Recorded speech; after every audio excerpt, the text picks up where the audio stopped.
trust this works.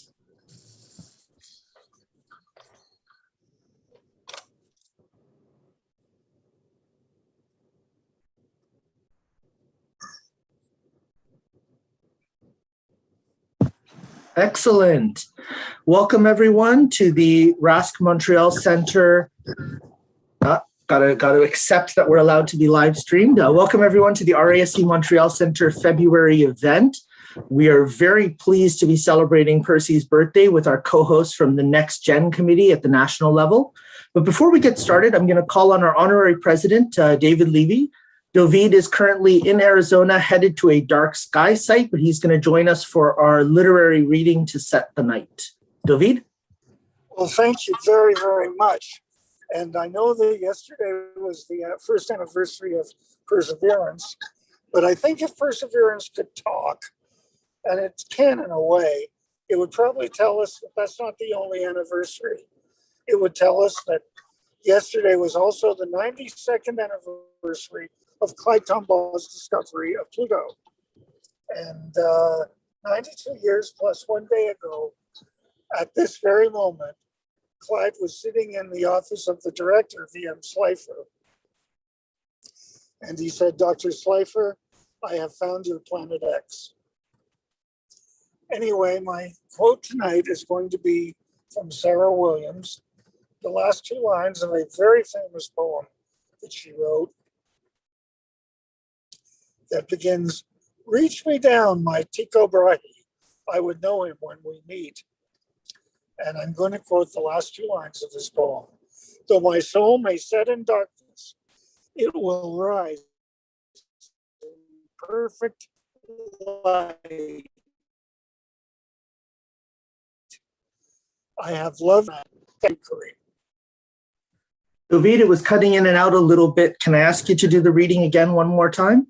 Yes, I will do the reading again one more time. Though my soul may set in darkness, it will rise in perfect light. I have loved the stars too fondly to be fearful of the night. Excellent. Thank you so much. That was wonderful. David, I know you're not going to be able to stay with us for too much of the time tonight, but we're really glad that you were able to join us. One of the nice, pleasant surprises with COVID is we've been able to have David join us for our clubhouses on Wednesdays, our clubhouses on Saturdays, our public events, even every Tuesday night on the Global Star Parties with Explore Alliance. And just getting a chance to chat with David every single week has been such a great way to stay in touch and be able to keep some sort of a contact with the history of our club as well. So thank you, David. Thank you, Kareem. And one thing I would like to add to that is that Kareem has become very active in our new Cosmic Generations Society. It is formed, organized, and run by young people. And I'd really call your attention, if you have kids or know a kid or have heard of a kid, get him or her to be part of this. It's a wonderful, wonderful group. Thank you, Kareem. My pleasure, David. And we will be advertising the Cosmic Generation events and workshops to our RASC Montreal Centre public audience. And you can always email me, montrealrasc@gmail.com with any questions. So to begin tonight, I'm very happy to set us up with the RASC Montreal Centre information to start us.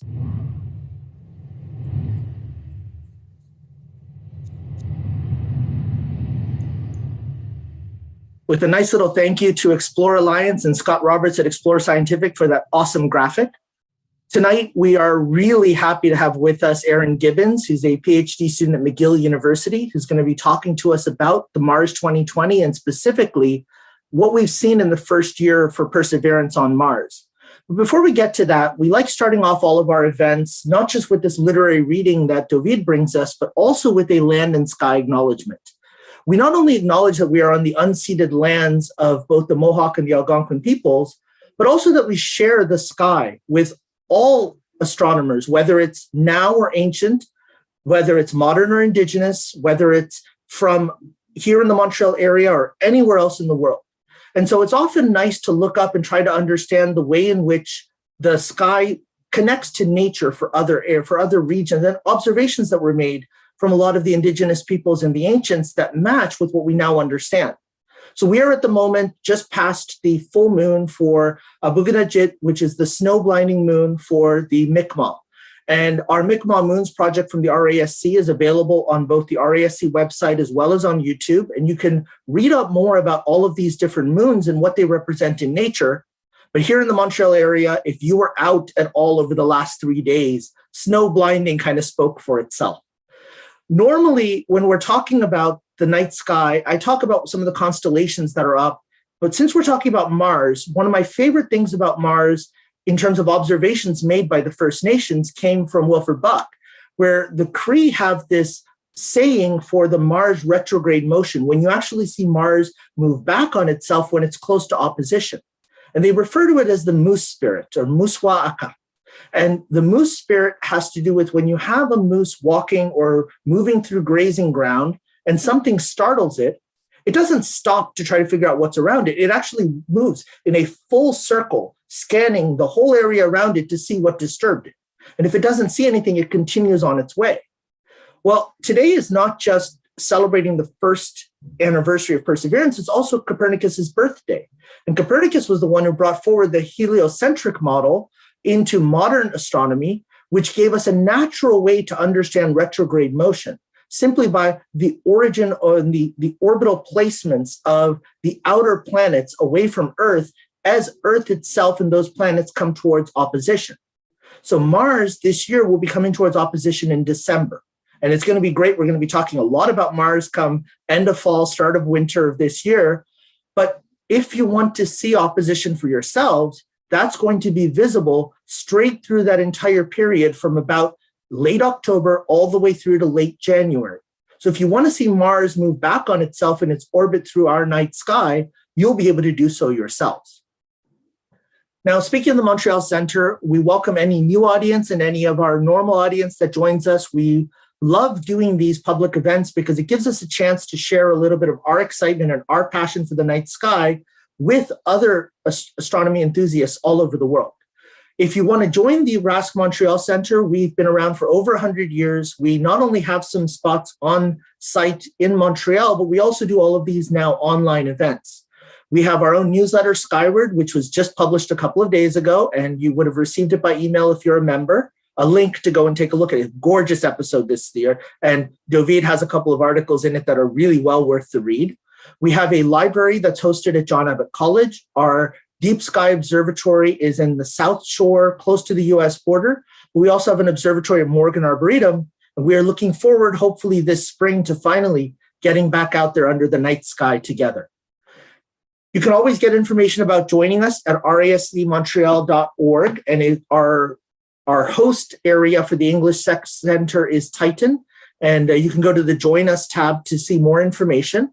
We have our clubhouses every Wednesday and Saturday starting at 8 p.m. We also have citizen science sessions that have started monthly being hosted by our outreach coordinator, Russell Freilich. And our past one this past Wednesday was just so fascinating. It started at 8 o'clock. I think we went through till almost 11 o'clock chatting about double stars, quantum entanglement, you name it. We got into deep science this time around. Every single clubhouse, every single citizen science session is different. And we invite people to join us, even to volunteer to give presentations. Even if you're not a part of our center, we'd love to hear from you. So you can always reach out to us at info@rascmontreal.org. Now, tonight, we are really fortunate to have with us our co-host from the NextGEN Committee. Disha Patel is the Outreach Events Coordinator for the NextGEN. Disha, can you tell us a little bit about what the NextGEN Committee is all about and what you're planning? So the NextGEN Committee is all about the youth's involvement in astronomy, so specifically youth across Canada. And we're just a committee full of excited people who want to get to make new events and get people more involved with astronomy, astrophysics, physics, especially youth. And that's basically what we're all about. Excellent. Thank you, Disha. And Disha is going to be keeping an eye on the Q&A area of the webinar. So at any point, you can post questions in the Q&A section. Deepa will keep track of it, and then she will share the questions with Erin at the end of today's presentation. So without any further ado, I want to introduce our keynote speaker for tonight, Erin Gibbons. Erin is a PhD student at McGill University, aiming to be an astrobiologist, and as such, she works in environments all across the Earth, extreme environments. I mean, we are talking volcanoes, we are talking glaciers, we are talking studying the places where we cannot believe sometimes that life actually exists. And as part of this, she's been able to look at using possible extraterrestrial life form with extremophiles as a model. That brought her into NASA's Perseverance rover science team, where she not only helps to choose where Perseverance goes and how Perseverance conducts its mission, but also helps to operate the SuperCam instrument on top of the rover, which, it gets to analyze the chemistry of the rocks, which is just insanely fascinating. So we are looking forward to Erin talking to us all about Percy's first year, Mars 2020 as a whole, and a little bit about where we go from here. So Erin, without any further ado, I pass it on to you. Thank you so much. That was such a lovely introduction. You got me excited about my job with NASA, just listening to you talk about it. You make it sound very exciting. So let me just get my screen shared up here. So ideally, that looks good for you guys. So I'm just going to assume you can see it. Somebody pipe up if you cannot. But so just like Kareem said, my name is Erin, and I do help operate the Perseverance rover. And it's so lovely to see so many Mars enthusiasts tuned in tonight. I've seen lots of chat bubbles popping up, people all across Canada. We even had somebody from Algeria. I'm so glad to see this level of enthusiasm. I've been thinking about Mars nonstop for probably the past 5 years. It's so lovely to get to share that excitement with all of you today. And I'm very, very excited that you wanted to be here and listen to this past year, because it's been a really incredible year of exploration on another world. And so just like Kareem said, I am a PhD student at McGill University here in Montreal. And I'm also one of the lucky scientists who collaborates with NASA operating that Perseverance rover. So I've been working with Perseverance since before the mission landed, so for about 1.5 years now. And I am on that SuperCam team, just like Kareem said. So SuperCam sits right up here. If you can see my cursor on top of the rover, on top of this long mast, it's this circle here. It's kind of the Cyclops eye on top of the rover. And it's a geochemistry instrument, which means it helps the science team conduct chemical experiments on the rocks on Mars so that we can understand what they're made of. So I help pick out which rocks we're going to analyze, and I also get to pick out the specific parameters that laser is going to fire out. So shooting lasers on Mars, that's my day job. And I can tell you without a word of a lie that yesterday, 1 year ago, I was sitting on the edge of my seat when Perseverance had finally made it to Mars after that long, long journey, and it now had the harrowing task of trying to land. And I was sitting there and I wasn't sure if I was going to have a job at the end of that day. But as we all know, Perseverance landed just absolutely beautifully. And today we get to celebrate that land anniversary. And it's certainly something to celebrate, because Perseverance, it's just such an incredible mission, one that will be talked about for decades. So Perseverance, it's cool for all the science it's doing, but it is the first mission to directly search for signs of extraterrestrial life since the Viking missions back in the 80s. We've learned so much about how to build spacecraft and how to study biology, just how to conduct science experiments in the last 40 years. And now we have all of that knowledge anew coming to bear on Mars with Perseverance. And I think that this really leaves us poised as never before to really search for alien life with a kind of scientific rigor and high resolution analysis that we've never seen before. But I want to be clear right off the start, we have found no evidence of life on Mars yet. But with this mission, I think that our generation could really be in a position to realistically be the one to discover evidence of life beyond Earth, if it's there to be found. So without any further ado, let's dive into the mission. And what I wanted to do today, advance my slide, is celebrate this spectacular mission. So what we're going to do is we're going to go through a bit of a whirlwind of information at the beginning about a brief history of Mars to set the stage for why we want to send all these rovers to Mars, what we're looking for, and why we're searching for life on Mars and in this location. It's going to be a bit of a crash course. Then I'm going to highlight some of the laudable objectives and milestones that Perseverance has achieved in the past 12 months of exploration. And then we'll talk about the next year for Perseverance, what comes after this, because we're not done exploring after a year. We've discovered so much so far, and we're just even more excited to keep going. So to get this started, we have to cast our minds back about 4.5 billion years. It's a bit of a mental jump, but 4.5 billion years ago, back to the earliest history of our solar system. So at this time, our solar system, it didn't look like the solar system of today, right? It was this vast cloud of gas and dust twisting through the universe. I hope you can see this video playing. It didn't really have much of a direction or a form, but we have this faint young sun shining at the center, and it's tugging material towards it, right? It's becoming hotter, it's becoming denser, and it's acting like a snowball effect. It's twisting and it's turning, it's pulling in more material, hotter and denser. And about 99.9% of all of the gas and dust falls all the way into the center, consumed by our young sun. But that remaining 0.1% of matter that remains around the sun, it starts orbiting in this disk. It forms this randomly shaped cloud, a flat circle around the sun. And in this disk, which we called the protoplanetary disk, this is where the planets started to form. The remaining gas and dust that had not fallen into that young sun began to cool down and collect into solid shapes. And these solids started colliding and clumping and colliding and clumping, and gradually they grew larger and larger and swept up all the other dust around them. And this is how we got the terrestrial planets like Earth and Mars that we know and love today. So in essence, Mars and Earth were born out of the same material at the same time, about 4.5 billion years ago. And so they were we like to think of them as twins in this very early solar system.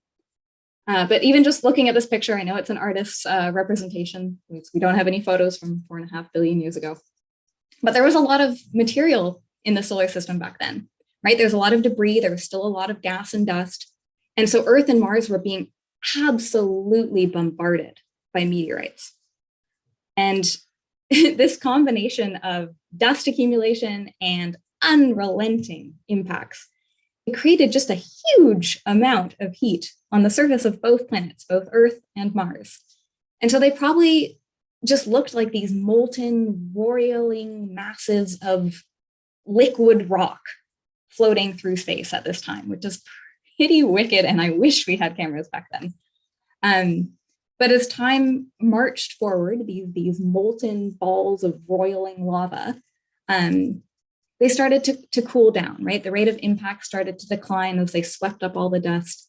And these planets, this early Earth, this early Mars, they started to stabilize and cool down, and a rocky crust kind of formed on each, although they still remained pretty blistered with volcanoes that was ejecting gases like carbon dioxide and water. And on our ancient Earth, this atmosphere, this carbon dioxide and water that was ejected outwards, it grew quite thick, and it cooled down and it condensed and started raining out vast oceans that covered our planet, forming across our entire globe this watery world. And this is about the time that we think life started to form on Earth. We don't have any evidence of the first life form on Earth, so the origin of life remains unknown. But most theories accept that these early oceans played a really vital role, because all life today still relies on water. Every organism we've ever encountered needs water to survive. And so it's pretty likely that the first organism, the first one that we all can trace our roots to, also relied on water. And so in some hot spring or in a deep vent beneath the ocean, that's where we think life got started. You know, these simple carbon compounds started reacting, started colliding, formed those primitive amino acids, proteins, peptide bonds. And eventually this soup of chemistry transition from chemistry into biology, right? From non-living to living. And the first primitive organisms at this stage were born, and they began to move through that kind of ocean ooze that was our early Earth. And we have fossils dating back as far as 3.5 billion years. So we're already seeing fossil life 3.5 billion years ago, pretty soon after that molten ball of rock that was the early Earth cooled and began forming rocks and oceans. So it's a pretty quick process, it seems. And so, for example, what I have up on your screens here now, this is an image of a stromatolite. It's one of the earliest fossils we have available. And this is an ancient rock, right? But it's made up of alternating layers of minerals and microbial material, right? These organisms, stromatolites, what they are is they're tiny single-celled primitive microbes, and they produce this adhesive substance on their outside, and it causes them to collect sand and rocky material that's floating in the water. So they get covered in dirt, which cements them into the rock, and then more microbes grow, they cement more material, and they form these beautifully laminated textures that we then find in the rock record preserved for billions of years. So this is the oldest direct fossils on Earth, and these are found in Greenland and in Australia. Really beautiful examples of early life on Earth. And from this point forward, then life started to get more complex, to develop and evolve into more complex organisms. So a few million years later, we started to see evidence of blue-green algae, so cyanobacteria, and they spread across the Earth like this watery carpet, drinking in sunlight and exhaling oxygen. And they enriched our atmosphere, giving breath to all life that came after. These are the organisms that breathed oxygen into our atmosphere. They made Earth into the planet that we know today. But Earth still remained this kind of microbial empire for the majority of its history. If we lay out a timeline of Earth, which I've done here, with formation 4.5 billion years ago on the left and modern time today on the right, we see that microbes really dominated this time. We don't have hard-shelled animals appearing until about 600 million years ago. So we're on the million time scale now, not the billions. It's a very short time frame. We don't see large mammals appearing until about 600 million or 500 million years ago. The dinosaurs at about 6 million years ago. And then human beings are appearing much later, about that 6 million year ago period. Sorry, I mixed up my dinosaur and human numbers there. But this is really a blink of an eye in planetary history. And this is important when we start thinking about what kind of life forms we're looking for on Mars. Because if we remember, Mars had this similar initial origin story, right? It started off extremely hot, just like the Earth. It had that molten surface blistered with volcanoes, ejecting carbon dioxide and water vapor. And early Mars, that early atmosphere formed on Mars as well. So we have evidence that a water cycle actually developed on Mars too, just like on Earth. And this is the area, sometimes you'll hear scientists talk about Mars being warmer and wetter than it is today. And this is the era that we're speaking of, back in that ancient history after the crust had cooled and we developed a water cycle. Now, it's important to note here, there's a bit of a caveat to this discussion. There's a tremendous amount of debate to what Mars actually looked like during this period. It's actually one of the greatest mysteries that remains open in planetary science. And that's because Mars is much further out from the sun than Earth is. And the surface of Mars should have been blisteringly cold, colder than it is in the Montreal winter. Far, far too cold for water to flow across the surface. And yet when we look at Mars through our telescopes or through cameras on these orbiting satellites that we have around Mars, we see in just exquisite detail these vast networks of interconnected channels that look just like the branching river valleys that we see on our own Earth when we take pictures of our planet with our own satellites. So this makes us assume that similar processes of flowing water must have carved those canyons into Mars's surface as well. And furthermore, when we use spectrometers to study Mars, we see very clear evidence of these minerals that need water to form. So all of this cumulative evidence, it tells us that water once flowed across Mars's surface, despite these cold temperatures that would have existed that far out in space. Right? So either we're misunderstanding Mars's climate, either our understanding is incomplete, or there is a warming mechanism that we have not discovered yet, or alternatively, maybe Mars wasn't actually warm and wet. Maybe it was cold and kind of wet. Maybe it was a cold, icy world covered in ice caps and maybe glaciers. Maybe it looked a bit like Antarctica here on Earth.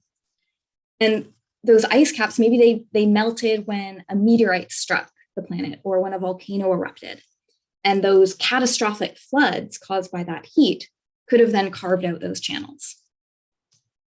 In either case, warm or cold, we have all of this very compelling evidence that Mars did have water flowing on its surface in the ancient past.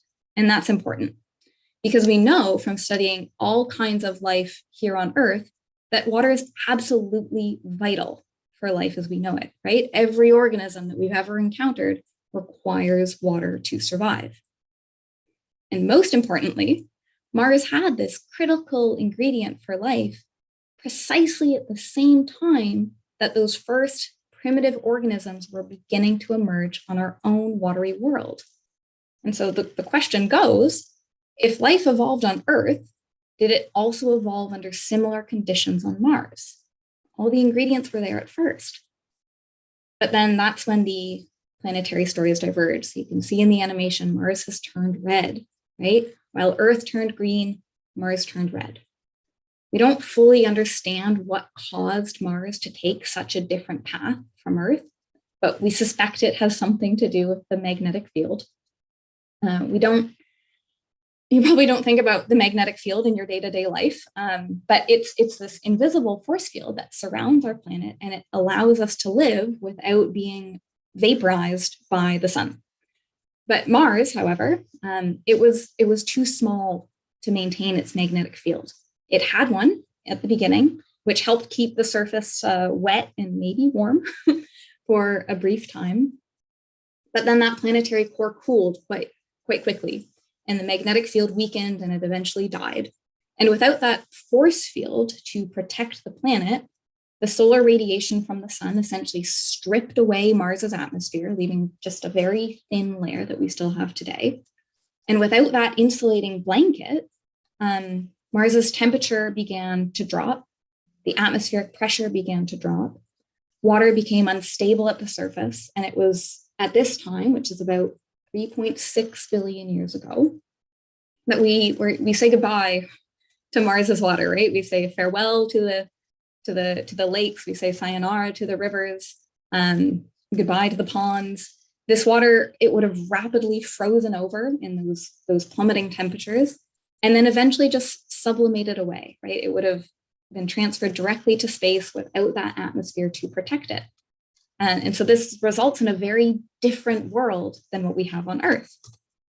And it left behind this kind of parched, frigid landscape with a very thin atmosphere. And Mars has a lot of rocks in its soils. And so these rocks slowly turned red as they dried out, as they were rusting. This left behind the surface, a red surface just scoured by winds. We can see those sand dunes and just inundated by solar radiation. And it remained in this kind of rusty, dusty state for billions of years, since about that 3.6 billion year period when that water disappeared. So if we think back to our own planet, put another way, by the time that animals were kind of taking their first breath on Earth, Mars had been a frozen desert for nearly 2 billion years and was absolutely unlivable. But astrobiologists like myself, we kind of cling to that moment in the deep, deep past, about 3.5 billion years ago, when Mars did have water on its surface, back in the time when Earth and Mars would have looked somewhat like twin planets, right? It's not unreasonable to think that if life emerged on Earth, then it could have also emerged on Mars when those planets looked the same during that brief period of paradise on Mars. And so as scientists, as explorers, what we'd really like to do is go to Mars and have a good look around in the rocks that date back to that ancient time period. We want to inspect them for fossils. We want to see if life did indeed get started over there. But keep in mind, we're not looking for evidence of an intelligent civilization or even fossilized bones or leaves.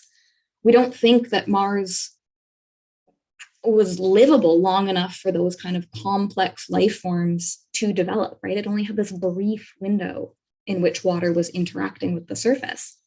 So instead, we're looking for those very simple, primitive, microscopic life forms, very similar to the organisms that first colonized Earth. Maybe similar to something like stromatolites, maybe something we haven't imagined yet, but that's what we're looking for. We're looking for simple, tiny, tiny little fossils on Mars today. And that is the fundamental goal of the Perseverance rover mission, or at least it's one of them, right? Perseverance actually has 4 audacious science goals. The first is this determining whether life ever existed on Mars in the past. The second is to study Mars's climate, right? To get a better idea of how this world evolved. Next, we want to characterize what Mars is made of, what those rocks are composed of, and how they relate to Earth. And then fourth is to actually prepare for human exploration one day, to get ourselves ready to put the first astronaut on Mars. So it's an incredibly ambitious mission that we launched and landed a year ago with goals that are leaps and bounds beyond what any previous rover has even attempted. And there's more because Perseverance is it's just one small part in this multi-year, multi-robotic plan to bring pieces of Mars back to Earth. And this honestly sends tingles down my spine when I think about it. It's amazing. Perseverance has been equipped with this long arm, right? That can reach out and drill into Mars and extract a small sample, just the size of a piece of blackboard chalk or like a stubby pencil. And it's going to seal those rocks up in sterile tubes. And at the end of the mission, which is about a year from now, so we have another year to go, Perseverance will drop those rock tubes into a pile. And then another rover, sometime in the next decade, it's not actually planned yet. This is called a fetch rover. It'll fly to Mars. It'll collect that pile of rocks and deliver them to a spaceship. And that spaceship will then launch off of Mars, fly them back to Earth, and bring them back to the scientists here. And the reason for that is because researchers here on Earth, like myself, what we'd really like to do is crack those Mars rocks open and look inside with all of the best instruments that we have available in the best labs on Earth, because you can only take so much scientific equipment to Mars on a rover. We have so much more power back here on Earth. So we want those samples back here in our gloved hands so that we can get a better look at them. And so that also means, I know we've got some students listening, if anybody is interested in a career in planetary science, then this field is about to get like a whole lot cooler and is in need of bright minds with fresh ideas about how to look at the very first Mars samples to ever be returned to Earth, right? These are just demanding to be looked at by bright new scientists. So keep that in mind and maybe join me and my Mars colleagues and think about looking at Mars samples in the future. But how do we know that we're collecting good samples? How do we know that we are bringing future scientists good pieces of Mars to explore? How do we maximize the chances of finding fossils of life on Mars? And to put this in perspective, this is the 6th decade that we have been exploring Mars. Over 40 spacecraft have already been sent to this planet, and not a single one has found a single piece of evidence of life. So we knew that we had to select a very special place in order to send our rover. We had to be very judicious if we wanted to have a successful mission or a successful identification of potential Martian life. So it actually took about 5 years for the scientific community to select a place to send Perseverance. It was this huge series of debates. amongst the planetary science community. And the final place that was chosen was Jezero Crater. And Jezero Crater, you can see it, I've circled it there. So it's this big circular hole in the ground.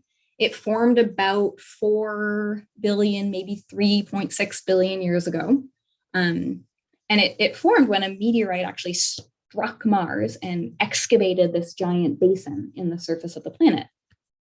And remember, this is the time during that brief period of history when Mars was probably wet, when there was water flowing across the surface. And we know that water likes to flow downhill. And so with this big hole in the ground, it naturally filled up with water.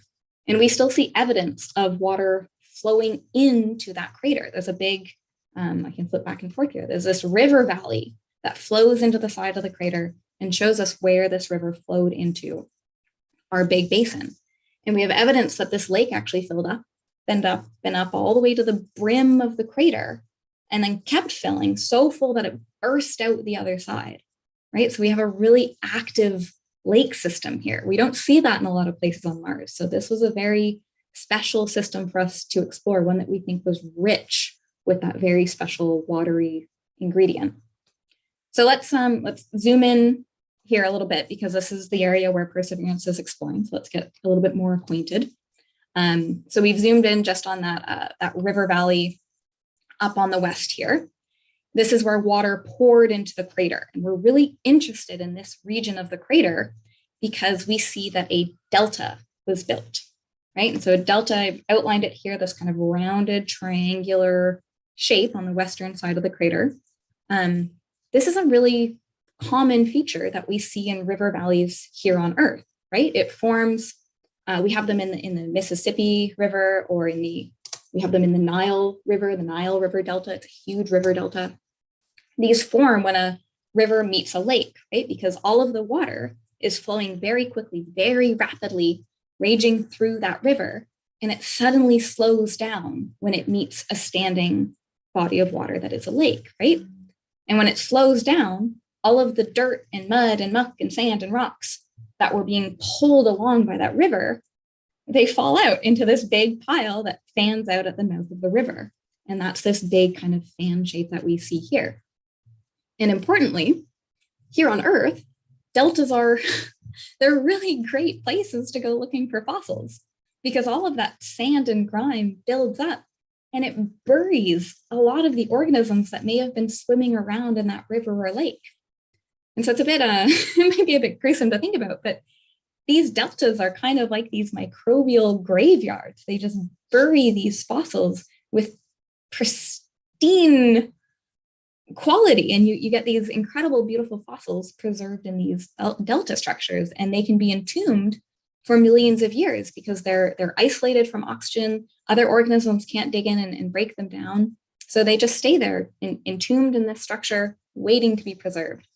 And so Perseverance was sent to Jezero Crater specifically to explore this big delta that we see from our satellite imagery, to look around for any fossils that may have been entombed in that delta.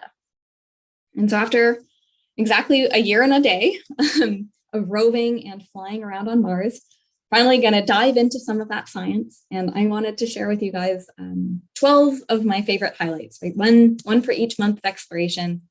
And these are in no particular order, certainly not in order of importance. And I take full selfish responsibility that I selected these based on my favorite moments. I think they're pretty cool. I hope you think so too, because this has been a rad mission so far. So the first one is touchdown. I think every great story should start at the beginning. So Perseverance flew 9 whole months to reach Mars last year. It arrived February 18th with a blazing entrance. I'm going to show a short animation of what that looked like. I hope it plays. So 366 days ago, this is what Mars would have seen, right? Perseverance entered with a heat shield. It blazed in at 1,500 kilometers per hour. About 11 kilometers from the surface, that parachute, a supersonic parachute, deployed.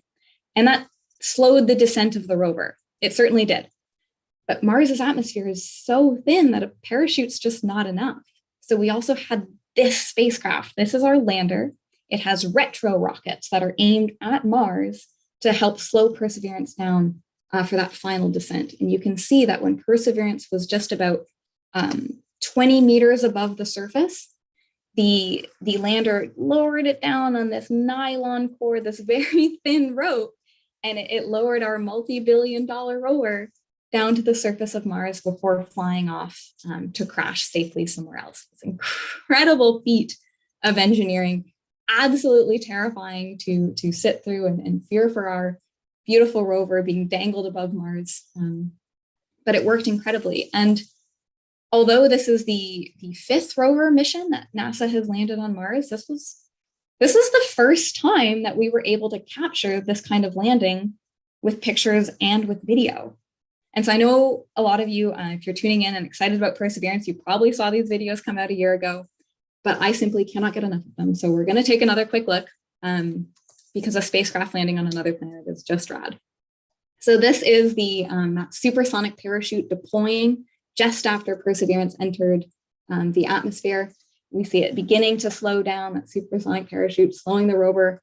And then as we kept going, this is as Perseverance is approaching the surface, right? It's locked onto its landing site. We're about to see the dust start to move as those retro rockets fire. Now we're going to start seeing a couple other screens. Up at the top, we see a camera looking upwards at that lander that's lowering Perseverance. And on the bottom, we're seeing Perseverance dangle from that nylon cord as it's lowered to the ground. I can't get enough of watching these videos. It's just phenomenal. And this is my favorite moment, actually. We see that spacecraft fly off to the distance to crash. It's lived its lifetime, and the team was incredibly happy. This is just a phenomenal moment for science. But as we move on, did you see the secret message? Before we actually dive into the science of the mission, my second highlight of the mission had already happened. There was a couple of sharp-eyed enthusiasts who watched the landing, and they noticed that there's kind of this odd pattern printed on the parachute, right? This kind of red and white splotches. And during the live coverage of the landing, one of the chief engineers of NASA, he made this comment that, sometimes the engineers like to hide secret messages for others to find. And this sparked a global race for people to solve the puzzle in the parachute. And it was within hours, people had figured this out. It blew me away how fast people decoded the message in the parachute. And so it turned out those red and white panels corresponded to a binary code, which could then be converted to letters. And pretty quickly it came out that those letters spelt out "Dare Mighty Things" with some coordinates that pointed to a location in California. And that location was the Jet Propulsion Laboratory that built the Perseverance rover. And "Dare Mighty Things" is their catchphrase, right? Their slogan of exploring space and daring mightily as they go forward.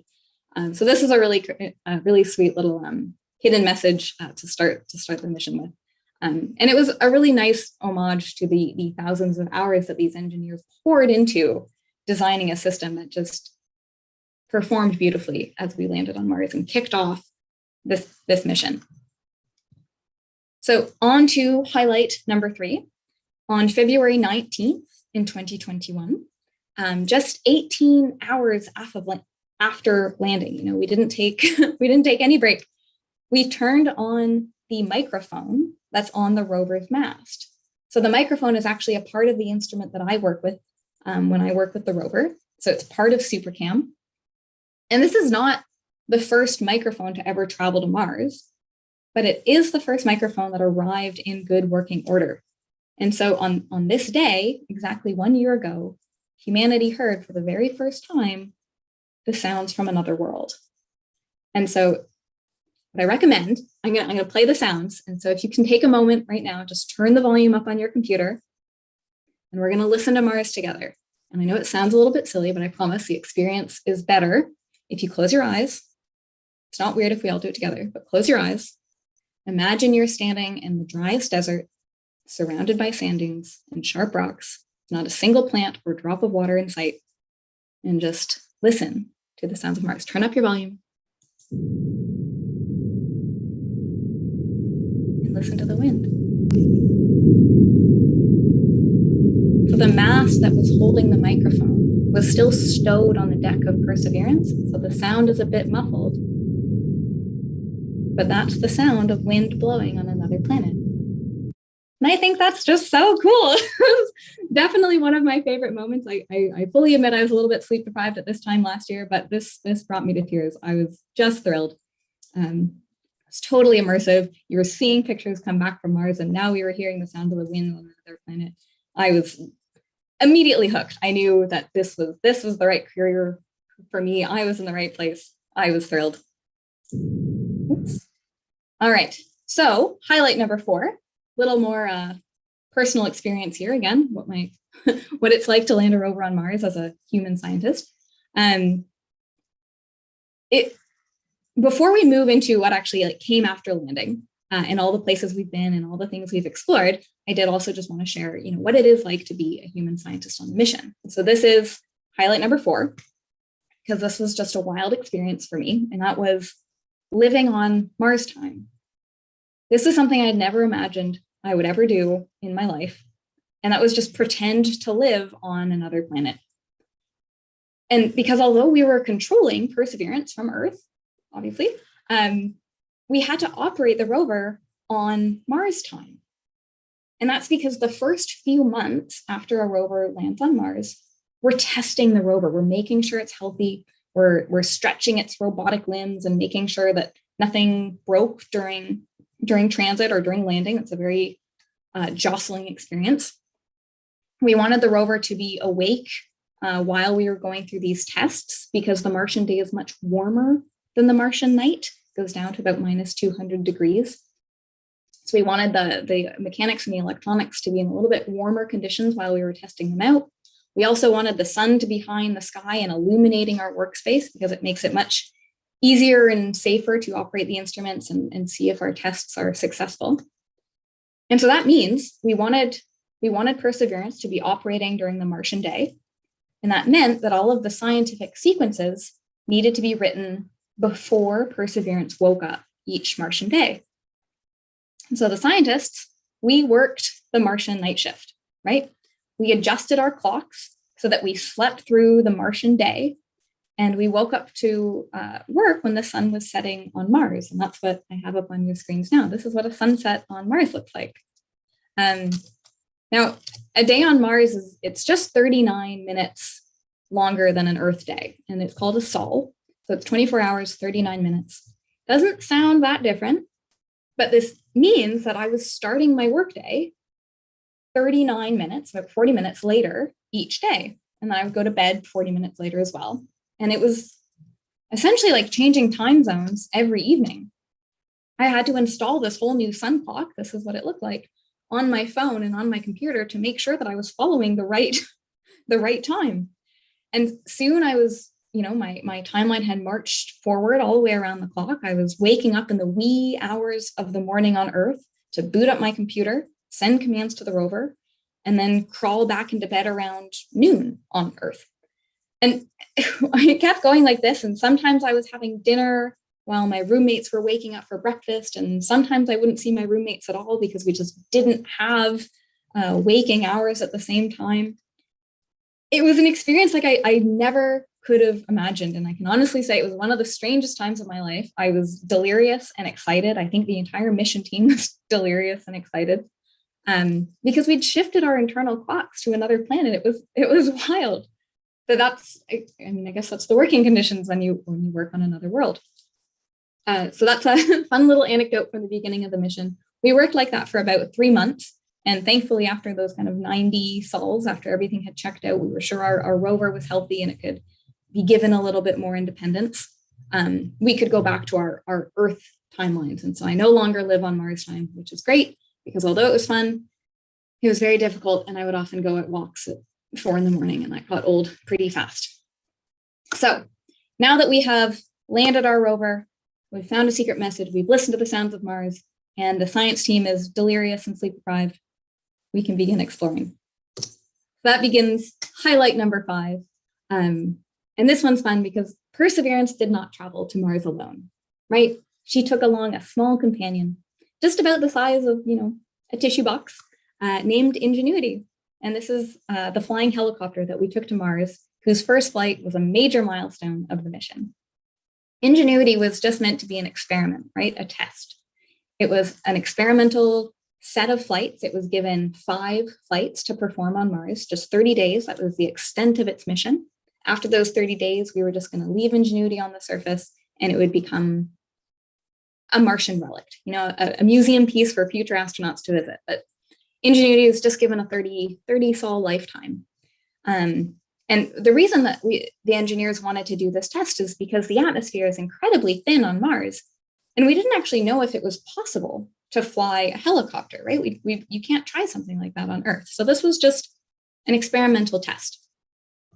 And it worked pretty incredibly. So Ingenuity traveled to Mars strapped to the belly of the Perseverance rover. So this image on your left is a camera on the underside of Perseverance, and it took a picture of Ingenuity just before it made first contact with Mars. So all of its little legs are still hovering above the ground a little bit. But then we detached Ingenuity, we let it down, and there it is sitting on the surface on the right. And I remember the first night that we left Ingenuity, because we dropped it and then we drove a safe distance away so that the helicopter could have room to fly.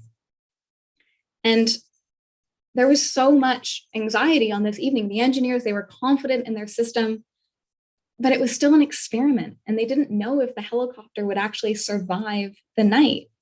Like I just said, Mars gets extremely cold at night, minus 200 degrees Celsius sometimes. And that can be really hard on electronics or moving parts on the system. And so they really weren't sure that this little teeny tiny robot could survive without the heat and without the protection of Perseverance. So we left it alone on Mars and we crossed our fingers. And the next day we got the data back and it survived the night. And so the engineers immediately sent commands to start moving and to start trying out their first flight. So they spun the rotor blades on Ingenuity. Here's a little GIF of the first rotation of helicopter blades on Mars. And they spun up just beautifully, just like they were supposed to. And so with that kind of in the bag, the team kept moving forward. So on Monday in April, I remember it was being a Monday, we were ready for flight, and the commands were sent up for the helicopters to take off, hover briefly, and then come back down to the surface. It was a simple first flight, but it was going to be the first powered flight on another planet. Commands were sent, and it takes a little while for signals to travel between Earth and Mars. And sometimes we have to wait for the satellites to cross at the right position to send that data back. And so it took about 3 hours after the flight had actually executed on Mars for us to receive any information. And they were a horrible 3 hours. They were torturous, right? Ingenuity had already attempted its first historic flight, but we didn't know how it had gone. We didn't know if it had crashed. We were helpless to check. We didn't know if it had flown. We didn't know if we'd made history or if our little robot was sitting crumpled on the surface. And I remember waiting with the team. We were all sitting on a WebEx line with bated breath, watching the live stream, just waiting for the flight controller to tell us whether our helicopter had flown. And the report slowly started trickling in. And this is a little low resolution video here, but the flight controller confirmed the blades had spun, takeoff had been achieved, and we'd hovered and come back down to Mars without incident. It was an absolutely perfect first flight, touchdown confirmed. And we caught it on video with Perseverance. I think this is incredible. We used one spacecraft on Mars to film another spacecraft flying on the surface. It was such a fun day. And just look at it go. And this was such a simple flight. And after we had this kind of first proof of concept that Ingenuity could fly, we could fly a helicopter despite that really thin atmosphere, then it was just open season. And we started flying the helicopter. We did more complex flights. And then Ingenuity started actually sending data back. We started using it as a science instrument. And some of my favorite images from Ingenuity are these navigation frames, right? Ingenuity has a camera on its underside, and it takes photographs of the ground as it flies. And in all of them, you get to see Ingenuity's shadow as it goes. And so if you follow this series as it's launching, you can see that shadow gets smaller and smaller as Ingenuity is receding up into the atmosphere. and going for a flight. I love these photos. But in addition to its navigation camera, it also has a color camera for actually doing exploration and mapping. And so we got these really gorgeous aerial images of Mars. And I mean, we have aerial images right from our satellites around Mars, but never from something this close up. Ingenuity is flying about maybe 10, 20 meters above the surface and sending us these really beautiful images of what our local landscape looks like from an aerial perspective. And so it was pretty clear that Ingenuity was just the latest in a long, storied tradition of NASA projects achieving a space exploration goal that was once thought to be impossible. And we immediately recognized just how incredible this mission was and how valuable it was to have a flying companion for our rover. And so although Ingenuity was only initially allowed to have 5 flights, those 30 days, the science team, we were so excited by this helicopter that we begged the NASA managers to keep flying Ingenuity to allow it to support the rover as it explored Jezero Crater. And our wish was granted. The folks at NASA, they decided to keep flying Ingenuity. So today, as of today, we've successfully completed we're at 19 flights on the surface, providing a totally new characterization of the terrain. And we're actually using Ingenuity to scout out safe routes for Perseverance to drive. And this means that we can actually explore even more complex, hazardous regions than we maybe would have attempted without Ingenuity, because we can see them from the air and we can find safe pathways to kind of weave between hazards like sand dunes. And so I think now we have such an incredible proof of concept that most rover missions in the future will probably have flying companions, because this is just such an incredible help to the mission. Our exploration is so much better for it. And so while Ingenuity was making history, let's not forget about Perseverance. So while Ingenuity was making its first flight, Perseverance did have plenty of time to look around and take photos of its own. So we couldn't actually move Perseverance very far at this point. So we kind of stayed at our landing site because we still wanted to keep an eye on Ingenuity during these first few flights. So we stayed about where we landed, which I have marked in this red star here. And just again, for context, this is that Jezero Crater basin that we talked about before, that big circle that was carved out. And here's our nice rounded triangular delta. And so we landed about 2 kilometers away from that delta that we really would like to explore. But even though we weren't moving around much at that point, we could turn our cameras towards the delta and take photos across that 2 kilometer distance. And that is exactly what we started doing. And so that brings me to highlight number 6, the scenic views of Mars, because we did start taking these really beautiful panoramas of the area around us. So Perseverance is actually equipped with 23 cameras, and 2 of them are very specifically designed to do these big, large-scale mosaic surveys of the landscape and capture just incredible detail of the rocks around us. And those 2 cameras, they're mounted up on top of the mast, right nearby the instrument that I work on. So these are called the MastCam Z cameras, or Z if you are an American scientist. So the MastCam Z instrument, it has these telescopic lenses that can zoom. That's what the Z in the name is for. So it can zoom in. And one of the first things we chose to image was this big delta, the thing that had brought us to Jezero Crater in the first place, because we needed to confirm that it was in fact a delta. Our orbital images told us it probably was, but now that we were on the ground, we could take these photos and test our hypothesis. And so the images that came back from that initial survey were just spectacular. So this is an image of a delta remnant, so a little bit south of that big delta feature we've been looking at, but a piece of that delta. And it gave us just incredible textures to look at and study. So Mars often throws surprises at us, but this time we saw kind of exactly what we were expecting. You can see the mountains in the background. This is the crater rim, and this is really the feature that we were interested in photographing. And one part that we captured that was really interesting and compelling that we wanted to keep looking at was in this little white square here. So we're going to zoom in there, increase the contrast a little bit, and see what we found. And this was just a wonderful, this is a textbook example of a delta, which is amazing, right? We see these layers of rocks tilting at various angles. And we also saw rounded stones of various sizes, right? In fact, this was a whole suite of textures. The suite of textures that we were seeing is this, like I said, textbook example of what a delta looked like. This is the kind of rock face that you would maybe take a class of young learning geologists to go see if they wanted to learn about deltas, right? It's classic. So these tilted layers that we see here, they correspond exactly to what a schematic delta would look like. These are the dipping foresets on the front side of a delta. So when that river meets the lake and all of that sediment and sand starts falling into the delta, it rolls down this little hill and it forms these tilted layers that we are seeing.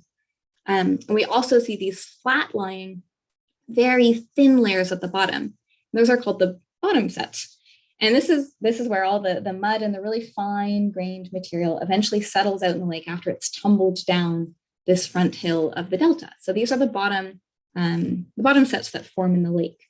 And these are the ones that we are really interested in, because on Earth, the bottom sets are where you find all of that really good, goopy organic matter. This is where all of those kind of dead organisms get washed and buried in the lake and are preserved, because there's not usually a lot of oxygen down here. There's not usually a lot of other organisms to act as predators. And this is where we get really beautiful preservation of fossils.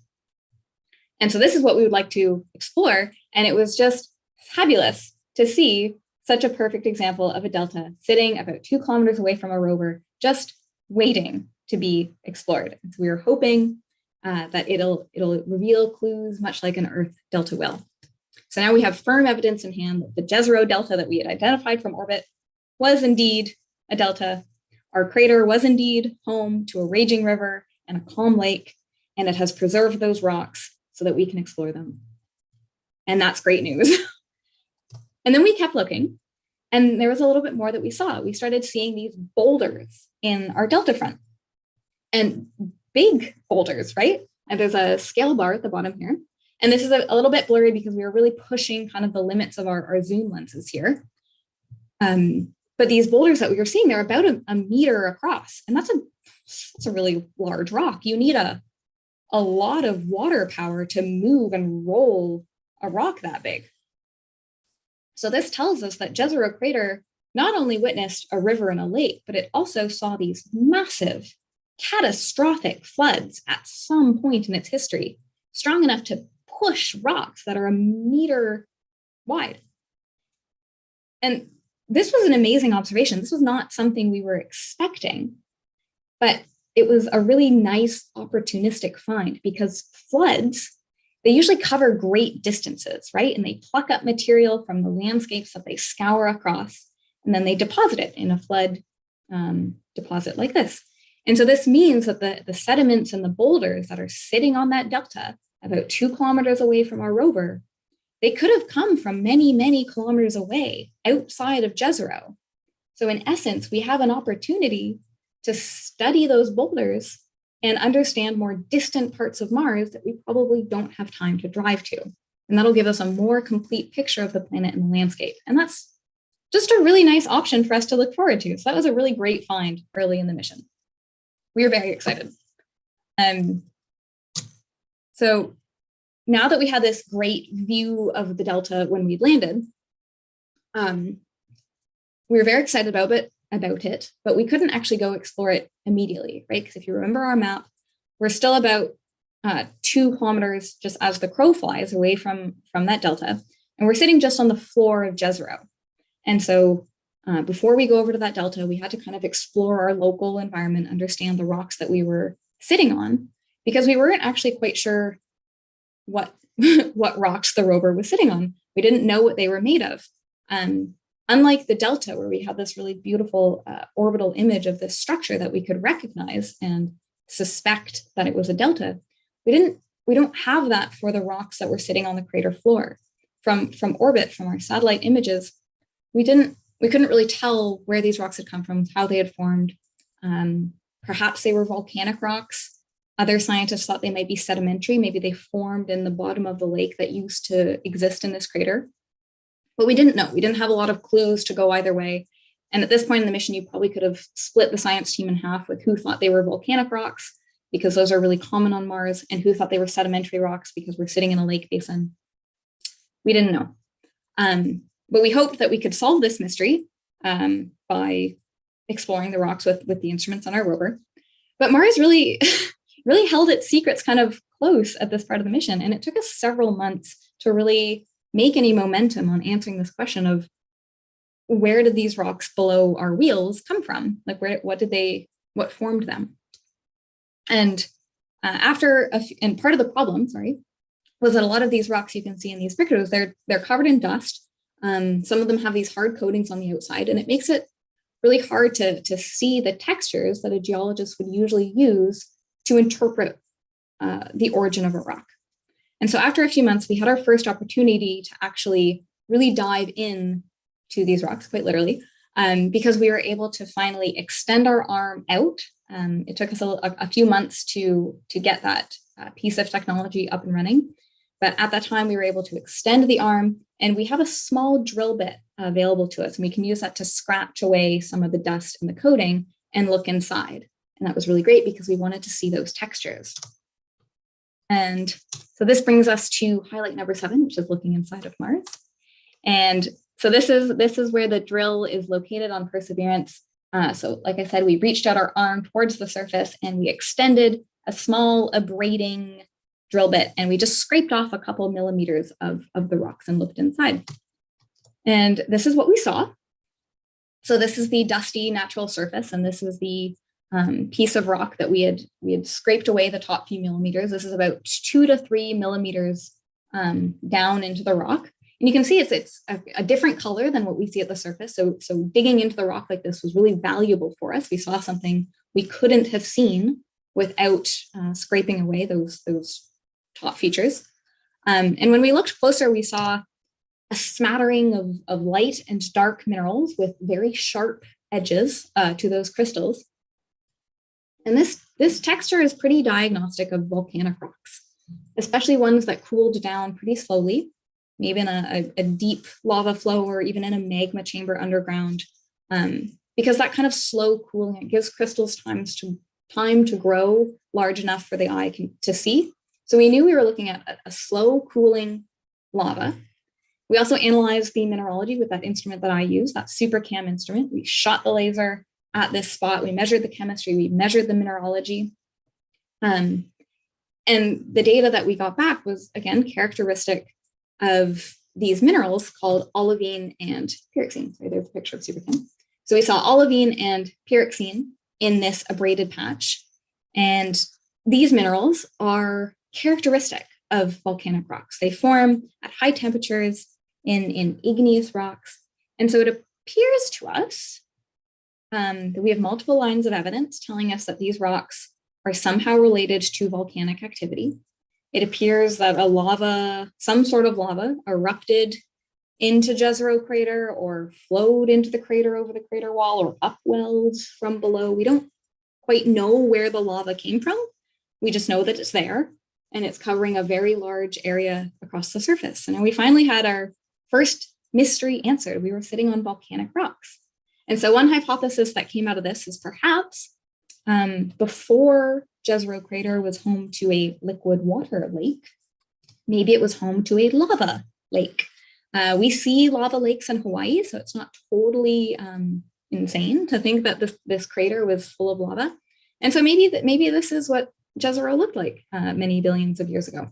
That's one hypothesis, but really we're going to need to do more exploration to really corroborate that.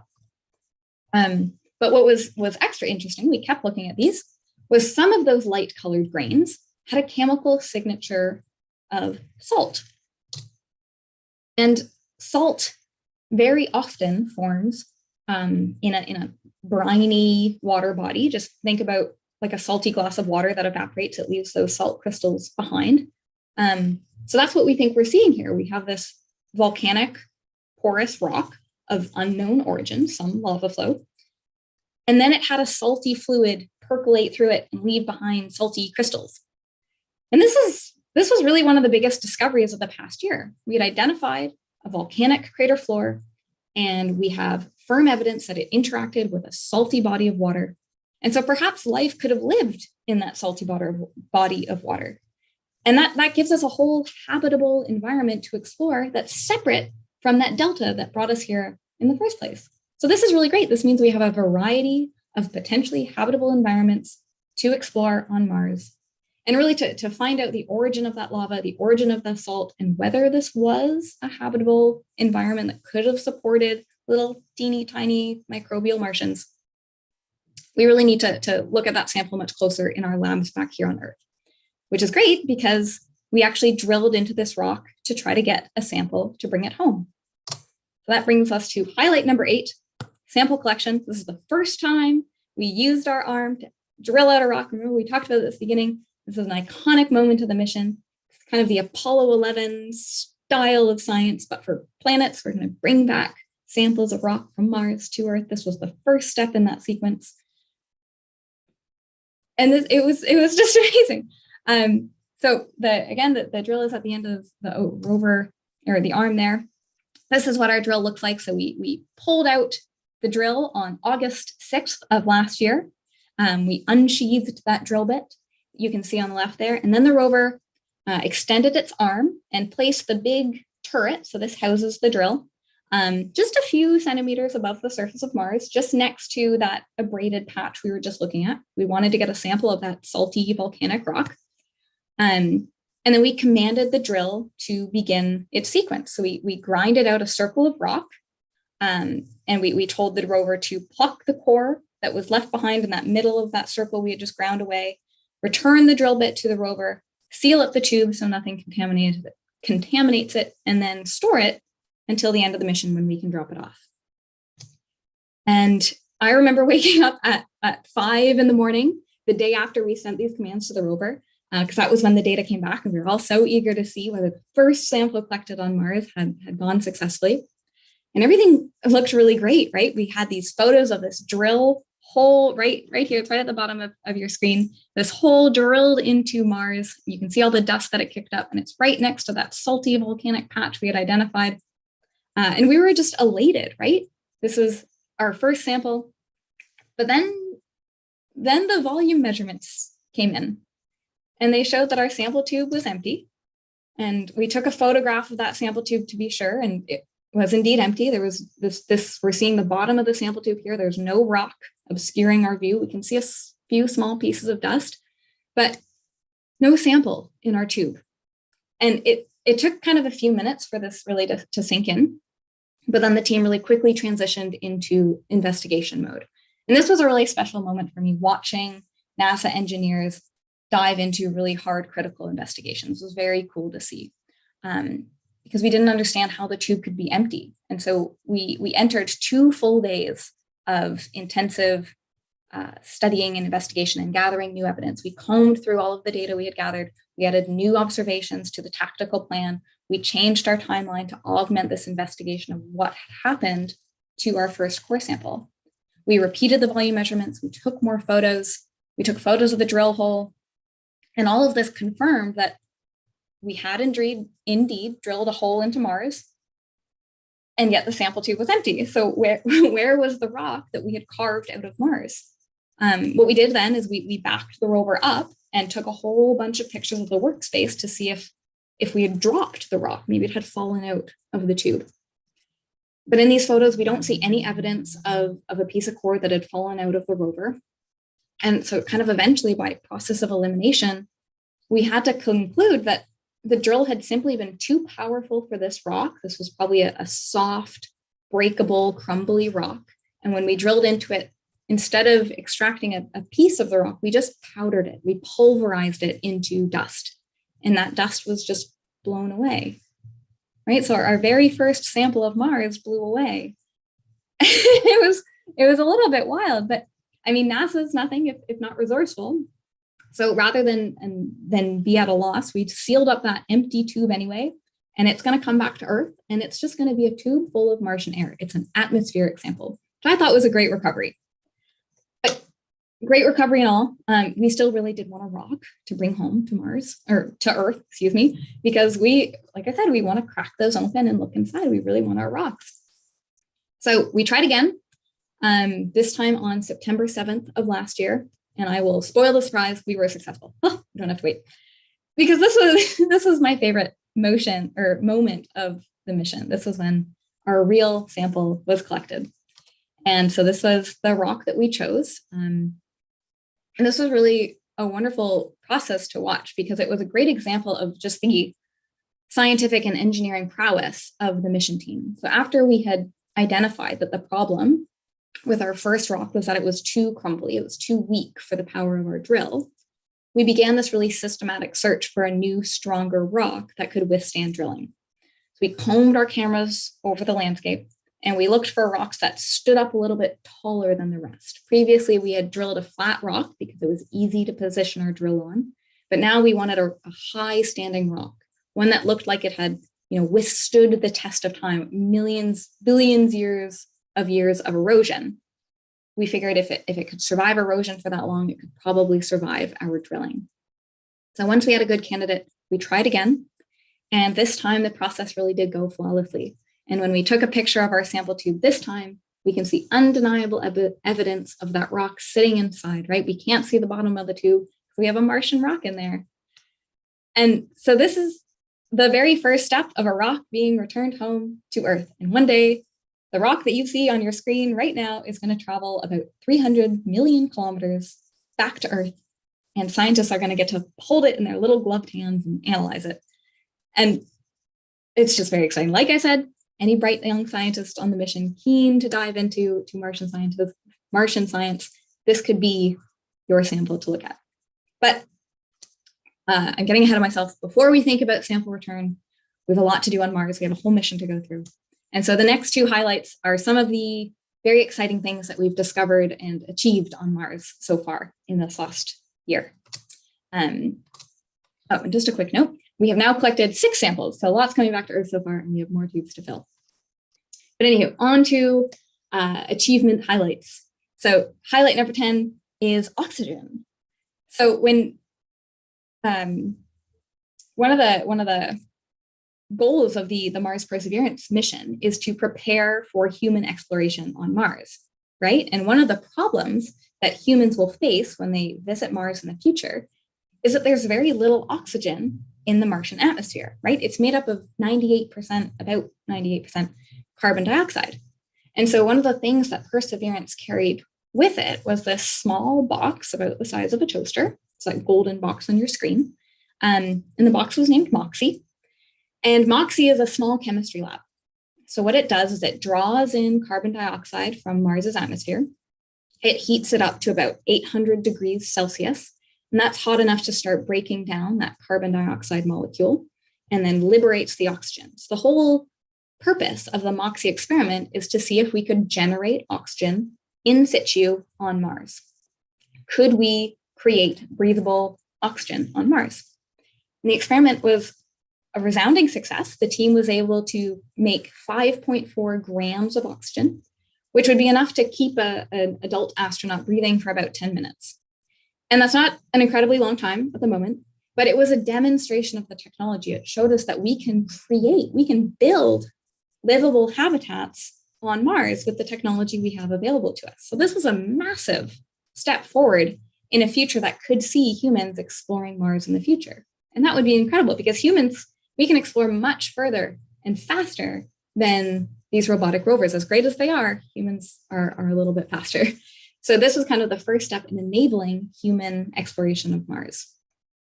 And our next one, we're going to stick with this kind of chemistry theme because one of the other things that we achieved in this past year was the discovery of organic molecules.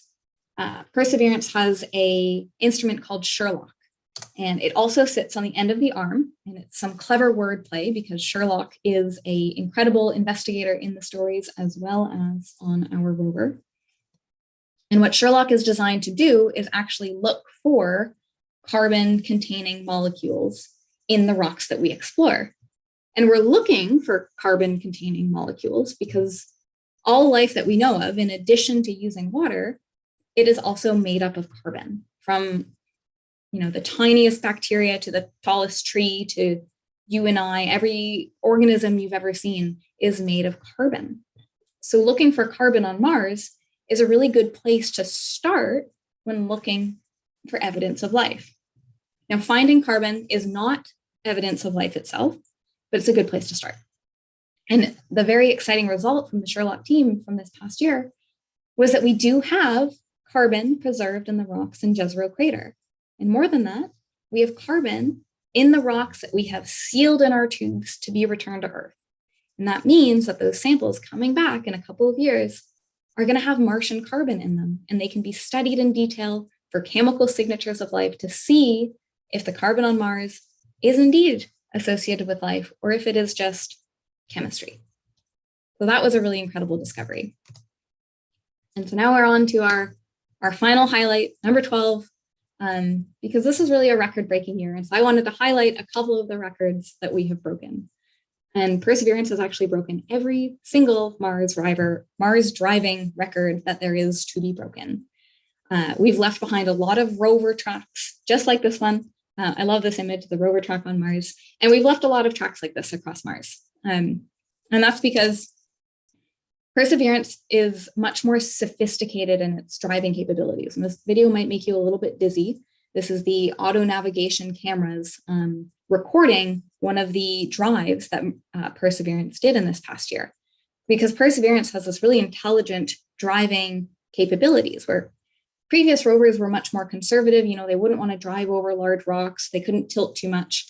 But Perseverance is really elevated in that sense. And it has the capacity to map out rocks in front of it, assess the hazard, and then autonomously steer around anything that could be an issue with no need to contact humans back on Earth for assistance. And that means that Perseverance can drive long distances for long continuous timeframes without any help from Earth.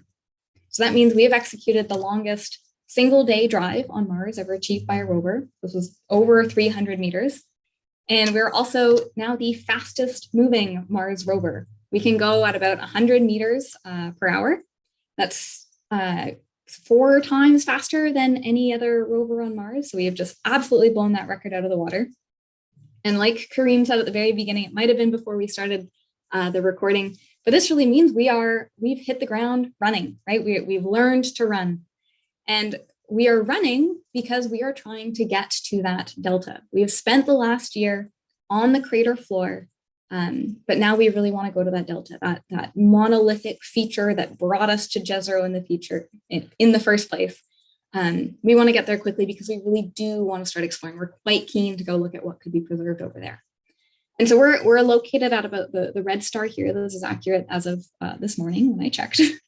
And so with that intelligent driving system, Perseverance is going to start making a bit of a mad dash towards the delta. We're going to be driving along this yellow route because unfortunately we have to go around this big feature you see in the middle of your screen. This feature is full of sand dunes that are much taller than the rover. And so even though we do have an intelligent driving system, our wheels can still get stuck in the sand, and we can't risk the mission before we have even visited the delta. So we're taking this long circuitous route, and by about springtime of this year, we should be around the delta and starting to explore. So that's certainly something to look forward to. This is what brought us to Jezero, and we're going to start that exploration just in the next few months. And bringing us back to Earth a little bit, while Perseverance is making that long drive, science is definitely going to continue on Mars. I'm going to continue to help draft commands that allow Perseverance to maneuver and inspect rocks. But I'm also going to transition into a role that helps support the mission and Martian science in general, but in another way. And that's with research back here on Earth. And one of the best ways to search for life on Mars is to actually study the life that we have here on Earth that lives in places that are like Mars in some way, right? We call these analog sites because they're analogous to the Martian landscape.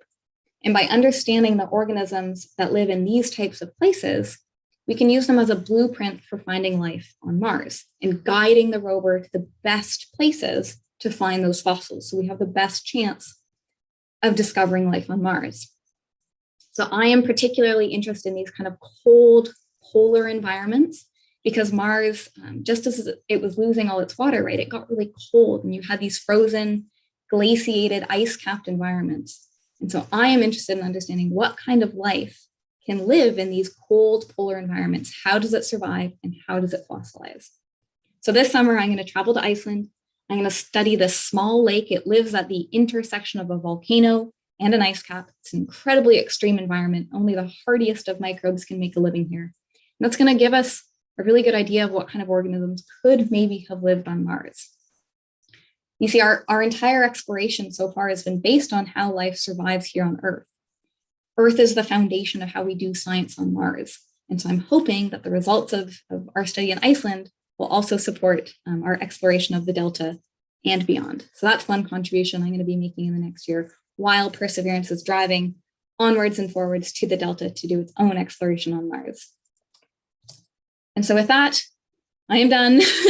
After 1 year on Mars, the science team is just ecstatic. So happy landiversary. We achieved a landing in the most difficult landing site that has ever been attempted on Mars to date. And it was executed perfectly. And since then, you know, what have we done? We've listened to the sound of Mars. We've photographed a mountainous delta that records a history of violent flooding that raged across the surface of Mars. We discovered a surprise deposit of lava lying in the bottom of Jezero that has salt grains in it. We've collected samples of that salty lava and other rocks and the atmosphere that are going to be returned to Earth one day.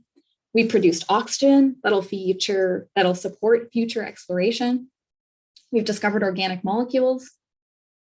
It's been a whirlwind of a year, and there's no intention of stopping. I mean, we're only 1 year in to our prime mission. We still have lots of time left to explore, and we still have not yet reached that tantalizing delta. But by springtime of this year, just a few months away, we will be there. And so perhaps if Kareem invites me back in about a year for a 2-year landiversary talk, maybe it's a time that I can give you some updates about whether or not we've actually found evidence that makes us lean towards extraterrestrial life. So that's all I have for you today. I hope you enjoyed this 1 year review of Perseverance, and I will take any and all questions because I can talk about Mars for hours. Thank you so much for your presentation. It was awesome. And it sparked a lot of curiosity, as we can see on the chat. And so before I forget, I wanted to ask a question from the YouTube chat. So Harold asks, are we able to excavate deep enough at present to find evidence of life in the period when life could have had the opportunity to have sprung into being that the planet is so active with dust? Yes, that's a really good question. So the dust on Mars is actually not what is obscuring our fossils, right? The dust on a lot of these rocks is actually quite thin, and we can brush it away. We actually have an instrument on the rover called the gas dust removal tool, specifically designed to blow away dust off of our rocks, right? So we can have a non-dusty surface to explore. And the wonderful thing about Mars is it has exposures of rocks from this 3-4 billion year time period, 3 to 4 billion years ago, exposed at the surface. And rocks that old they're really rare on Earth because we have plate tectonics, right? Our rocks are recycled back into the Earth, where they're turned back into molten rock, and we have a rock cycle. But on Mars, it never developed large-scale plate tectonics. So those old ancient rocks are still there to explore. And that's actually why we sent the rover to Jezero Crater, because of all of our mapping and all of our observations tells us that Jezero it's a really ancient structure. It formed in that kind of 3 to 4 billion year ago time period. So just by going to this location, we are accessing those rocks for when we think life may have sprang into being on Mars. Wow. And so Linda asks, planets around other suns, for example, in the Milky Way observed, do they orbit relatively in the same orbit around their sun as in their solar system? Is there some mathematical/gravitational formula at play which helps us determine planets in the Goldilocks zone? I'm going to be very upfront with you and let you know that I am not an expert in exoplanets. So I very much focus my studies on Mars and planets in our own solar system. So thinking about planets orbiting stars beyond our own sun, this is not something I'm an expert in. But just to comment maybe on the last part of your question, this Goldilocks zone, something that has been really incredible coming out of the planetary science community recently. It's kind of a revolution of planetary science. Is this idea that our initial concept of the Goldilocks zone was perhaps too narrow, right? At first, it was just planets orbiting at a specific distance around their sun to maintain liquid water. That's what we thought was the Goldilocks zone. But we've since discovered that you can find liquid water far out, far beyond this Goldilocks zone that we'd originally defined. We have the moons of Jupiter, the moons of Saturn with these liquid water oceans inside. And that's because the gravitational forces of those giant planets builds up enough friction to keep water. So now a couple of scientists are referring to that as the new Goldilocks, right? We have this revolution of science that's changed our paradigm of thinking. We have these ocean worlds out in the distant solar system beyond where we originally thought we could find water. So that concept of a Goldilocks zone is perhaps much wider than we'd originally thought. And I think that gives us a lot more hope to find these habitable worlds around other stars, because we're learning that there's a lot more conditions available to make a planet livable than just that distance from the star. Okay. And Jimmy had a few questions. Would a very high salinity be sufficient to explain the presence of liquid water on the surface of a cold, ancient Mars? Yeah, oh, that's such a good question. This comes up very often in discussions of Mars, because salt. This is the same reason that we salt our roads in the winter, right? It lowers that the freezing temperature, so things stay liquid at colder temperatures. So if we had really salty water on Mars, it might have been able to stay liquid even though the surface was extremely cold. And there's some evidence coming out now that there might be lenses of liquid water existing on Mars today, deep underground, because they might be really salty and resisting that freezing. So we don't have really firm evidence for those kind of briny environments, but that is definitely something people are exploring. And while I explore environments here on Earth like Iceland, because I'm interested in these polar microbes, other researchers are investigating these really salty systems because they want to know exactly the answer to that question. Could life survive in really salty water? And can we find it on Mars? And would that be a good place to explore? So that's a really poignant question you asked. Another question was, even if life never evolved on Mars, how likely is it that it became a host to Earth life via panspermia? Ooh, that's a very good question. I don't think I could put a number to how likely it is, because right now we only have one example of life. We only have Earth life. So we don't have any mathematical parameter to put on that equation to predict that probability, right? But we do know that Earth and Mars have exchanged rocks all throughout their history. I mean, we have I have a Martian meteorite sitting here in my room, right? We have rocks from our neighboring planets sitting on our surfaces. So it's absolutely a possibility that Earth and Mars exchanged rocks. It remains to be seen whether life could have survived interplanetary travel like that. So that's something to be looked into. We do know organic molecules and things like amino acids can survive that transit. So maybe the ingredients of life could have transited between the two planets.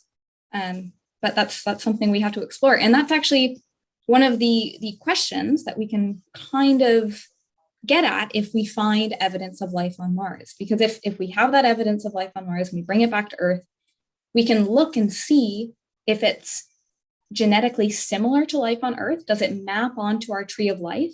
And if it does, that would tell us that maybe there was some sharing of genetic material between the two planets. Whereas if we find something on Mars that doesn't look like anything we've ever seen before, it looks totally alien, that would tell us that we have two independent origins of life that are unrelated. So that's a question that we do hope to be able to ask by exploring Mars. Linda asks, on Mars, if we came across cave paintings similar or different from those on Earth, would we know what we were looking at, i.e. etchings/paintings naturally made or deliberately made by past inhabitants? If so, how? That's a very good question. You know what? That's not something I think about a lot, because I think the kind of cumulative evidence we have of Mars as a habitable world is that it was only really livable for a very short amount of time compared to Earth, really just a few million years. And a few million years, it sounds like a long time, but for evolution, especially in those early phases, that's not very long. I mean, it took us multi-billions of years to even get like small animals, right? So we don't think it's very likely that complex, intelligent life developed on Mars. So looking for something like cave paintings is not at the top of our priority list. So I don't think that's something we're really looking for, but we often say on the mission, you know, if we turn a corner and we see a little Martian run by, or we see, like, we're not going to deny it. We're not going to say, well, that doesn't meet our expectations. You know, we're going to explore it. So if we came and we found cave paintings, that would be something that we have to explore, but that's not something that's maybe on our list of expected biosignatures. Douglas asks, do we know what the stromatolites feed on? And if so, is there a similar source on Mars? So stromatolites, as I understand it, they are photosynthetic, so very much like our modern plants. And we actually do have modern stromatolites. Stromatolites are still an organism that exists on Earth today that we can go study to understand these ancient stromatolites. But they are photosynthesizers, so they make energy from the sun. And whether photosynthesis could have evolved on Mars, that is, if you want to start a debate at a planetary science conference, just bring up the idea of photosynthesis on Mars. You will get 10 different scientists giving you 11 different answers. And we don't know. We don't have evidence that photosynthesis evolved on Mars. One of the problems is that Mars is much further from the sun. So any light that reached Mars would be much fainter. And also, again, considering that short window that Mars was habitable, not even Earth developed photosynthesis in that short amount of time. So Mars would have had to evolve photosynthetic capabilities with a weaker sun in a much more rapid timeframe than Earth. So it doesn't seem likely that photosynthesis evolved there, but it could have, right? We have to wait until we have better evidence. It's a possibility, but it doesn't seem likely when we do kind of this comparative planetology. And Peter also has another question on stromatolites. Do stromatolites reproduce by DNA? How similar is their DNA to all the more recent life forms? Yes, so all life on Earth, all life that we've ever encountered, discovered, all life as we know it, as we like to say, is based on DNA. So these stromatolites, as ancient as they are DNA-based organisms. And that kind of harkens back to one of those questions that we talked about just a moment ago. Of if we found life on Mars, one thing we want to look for is it DNA-based or is it something else, right? Is it a different example of biochemistry? But yes, the stromatolites are a DNA organism. I don't have a good answer for you about how different their DNA is from something like ourselves, or how their DNA has changed over their multi-billion years of evolution. I'm not a biologist. But yes, they are a DNA-based organism. They are staunchly terrestrial life. David asks, red planet, rust-colored iron oxide. This would mean the presence at some time in the past of oxygen. Wonderful talk. Thank you. Thank you. Yes, so Mars isn't completely absent of oxygen. There is still a small percentage in the atmosphere, and we suspect there may have been a little bit more in the past. And there's also these there's oxygen beyond just in the atmosphere, but in the rocks themselves, right? These silicate rocks, they have oxygen in their structure. We also have these oxidized minerals at the surface, like the iron oxides. We also have perchlorates, which are strong oxidants. So yes, you're absolutely right. There is oxygen existing in the Martian surface. It's just not the same composition of an atmosphere that we have here. Jimmy asks, what could be improved in the design of future Mars rovers to improve cost, reliability, etc.? What will Perseverance's successor look like? Ooh, I think that all rovers in the future should have a helicopter companion. I think Ingenuity has been a game changer for Perseverance. And I think I don't think we could have done as good of a job exploring Jezero as we've done so far if we had just left Ingenuity like we'd originally planned to. So I think we've proved the concept that having a flying companion is key to good exploration. So I hope that continues in the future. One advancement that I would love to see is more autonomy in the rover. Right now, the rover needs a lot of, it relies on its human explorers a lot. And that means that we work full days, and off at the beginning of the mission, we shifted our clocks to Mars time. We were working 7 days a week. Our timelines for operating the rover were much longer than a typical workday. It was a lot of work. And then that means the investigation, our science, is limited kind of by that human factor. And so if our rovers and our robotic explorers in the future could have more autonomy and have better artificial intelligence systems to explore on their own without human intervention, I think we could get a lot more science done much more rapidly. And Perseverance is showing us examples of that as we have these kind of autonomous drives where we don't need human rover drivers in the loop. Perseverance is doing a lot of those drives on its own. So that really, it lays the groundwork, it lays the foundation for these advancements in the future. And so we move forward one step at a time, and Perseverance is showing a lot of those examples. Linda asks, so would you maybe find something like trilobite in the delta fossils? That's a great question.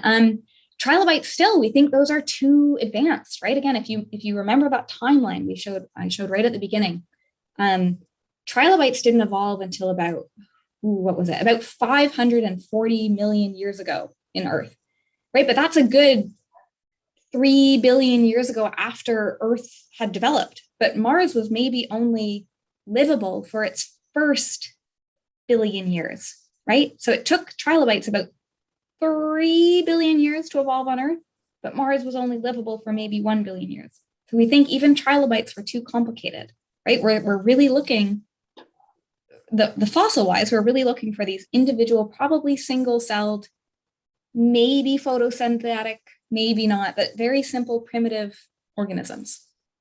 Probably not something you would see with your eyes, probably like chemical fossils. That's what we're looking for, chemical residues of life, not something necessarily you could hold in your hand. Jimmy asks, how much is known about the atmosphere of ancient Mars? Could we potentially detect ancient biosignatures like free oxygen, i.e. would different ancient atmospheres have caused unique geology that can still be studied today? Yes, I love this question. There is so much to talk about with Mars's ancient atmosphere. And part of that, so at the very beginning, remember I mentioned that one of the greatest mysteries of Mars is how we had a wet planet 3 to 4 billion years ago, right? Because Mars should have been cold. It should have been frozen over. And yet we have evidence of liquid water. So one of the hypotheses there is Mars used to have a much thicker atmosphere, maybe with a greenhouse effect, just like we have on Earth. So maybe it was more carbon dioxide, maybe it was more nitrogen in the atmosphere. Nitrogen can contribute greenhouse heating, but something from our current model of Mars is missing. Something probably kept the planet warmer in the past, and that probably had something to do with the atmosphere. So there's lots of computer models that can be built based on our understanding of atmospheric loss rates. That's partially why we want to bring a sample of the Martian atmosphere back home to Earth, so we can look at it, measure some of the isotopes. That'll tell us which gases have been lost over time. Another thing that I'm very interested in looking at is you can have, just like you mentioned, looking for mineralogical evidence of the ancient atmosphere, because sometimes minerals are formed directly from the atmosphere, right? You can have carbonates contributed from the carbon dioxide in the atmosphere. You can have nitrates contributed from the nitrogen in the atmosphere. So if we find some of those minerals like carbonates and nitrates, we can bring a sample back to Earth. That's like bringing a piece of ancient atmosphere that is fossilized into an atmospheric sample, not a biological sample, but it's become a rock piece of atmosphere. Then we can study a bit of the ancient atmosphere in that rock sample. So that is an incredible idea you have. And that is something we're actively looking for. We're looking for geological evidence of the past atmosphere because we are so curious about this past climate. How was Mars warm? We don't know. It's a really good question. Another question from Michael. What is a likelihood of discovering hydrocarbons in Mars samples? These would be evident of ancient life. The photos of Jezero crater show mud deposits in the delta. Could these deposits have embedded hydrocarbons? Any organic spectral analysis? So a lot of things. Yes to all of your questions. So yes, one of my last highlights was that Sherlock has found organic carbon on Mars. So that is these hydrocarbon molecules. We've already found them, and they are in the samples that are slated to be returned to Earth. So we will be able to look at those in meticulous detail in a few years to understand where those hydrocarbons came from. Because hydrocarbons can form, they can be part of biological molecules. We're all made up of hydrocarbons, but hydrocarbons can also form just by chemistry, abiotically in the rocks, right? So now we have these samples. Perseverance has them in robot hand. They're going to come back to Earth, and then we'll be able to explore where those hydrocarbons came from. So the first part of your question, yes, we have hydrocarbons. To the second part of your question, which I think about mud deposits in the delta, yes, we suspect to find really fine-grained muds at the base of that delta. That's kind of what our images at a distance are telling us. That's what our model of what the delta looks like should predict, is these fine-grained mud deposits at the bottom. But frankly, we're still 2 kilometers away. So we're going to have to wait until springtime to get there and test that hypothesis. So stay tuned until spring, and we'll get back to you about the muds. But again, to your last part, yes, muds at the bottom of the delta is exactly where we want to explore for organic hydrocarbons, because we think that might be a really great place for organic hydrocarbons that were produced by life, if it was there, to be preserved, because muds are a really great natural preservative of these kinds of organic chemical fossils. So yes, and yes to all of your questions. That was incredible. There's still, I believe, almost a dozen more questions in the Q&A, another half a dozen in the chat. So I know the conversation is going to continue. What I'm going to do right now is I'm going to say a few thank yous, end the YouTube live stream and the recording, and then I'm going to invite everybody who's still in the attendance to be promoted to panelists, and we'll just open it up to a meeting-style discussion for everybody who's still here. But first off, on behalf of the RASC Montreal Centre and the NextGEN Committee, not only do I want to thank Erin for this incredible anniversary presentation, but also point out that there were about 80 people live in the audience when you offered to come back next year. So you're stuck with it now. We're going to have you back next year. We're going to do the 2nd anniversary, and we're going to get to learn all about Iceland, which is going to be fantastic.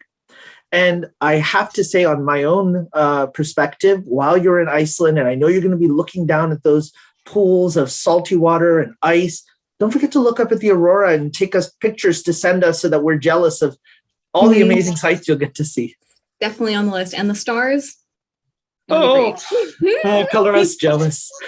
We really enjoyed your talk, and we can't wait to continue the discussion. On behalf of the RAC Montreal Centre, Disha, I wanted to thank you for the fantastic job you did moderating the Q&A. It was a pleasure co-hosting this with NextGen. We did our last Mars 2020 talk co-hosted with NextGen and RASC Ottawa, where we had Dr. Farah Alibay give a talk about what was going to happen. Now we've got a talk of what has happened. I can't wait to see what happens over the next year. This is going to be fantastic. Yeah.